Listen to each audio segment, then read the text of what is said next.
Asap natin to star performer, may bagong collab. Tanong ng bayan, mag-i-hit kaya? Ang kanyang saloobin, tingnan ang mga detalye.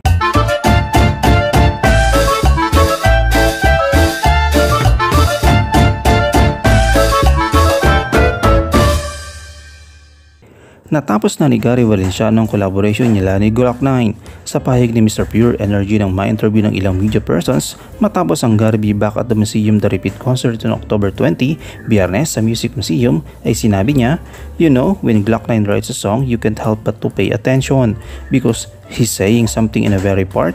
The thing is I'm the one singing, he only comes in the rap part, and then we're together all the way until end. I think it's gonna be a hit. I really personally think it's gonna be a hit." Ang title ng collab nila ni Glock 9 ay Walang Pumapalakpak. Nakangiting sambit ni Gary B, aniya, "Awit ka ng awit kahit walang pumapalakpak, ganon. It's a very encouraging song. It's done, it's all mixed and ready to come out in his album because he's celebrating his 25th anniversary. He came to me and said, 'Sir, pwede ka bang maging part ng 25th anniversary celebration ko?' I said, 'Ano? Kasi may album po ako, game, and we're both with Universal Records pa, so ang dali.'" Sang-ayon si Gary V sa statement ng kantang Walang Pumapalakpak. Pagtango ng 59-year-old singer, it's actually meant for many aspiring artists who end up singing kahit walang pumapalakpak, and they just keep on and on and on and on. So it's meant to encourage. It's really an encouraging song. When I heard it, sabi ko, nako, maraming na matatamaan. The chorus is parang awit ka ng awit kahit walang pumapalakpak.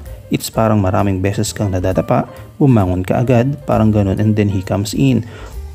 Amazing. I made Paolo Valenciano hear it for the first time kanina, and Paolo was like, "Wow dad, I have an idea for video."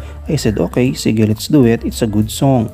Iba na lang landscape ang music industry ngayon kumpara noong mag-umisa si Gary B 40 years ago.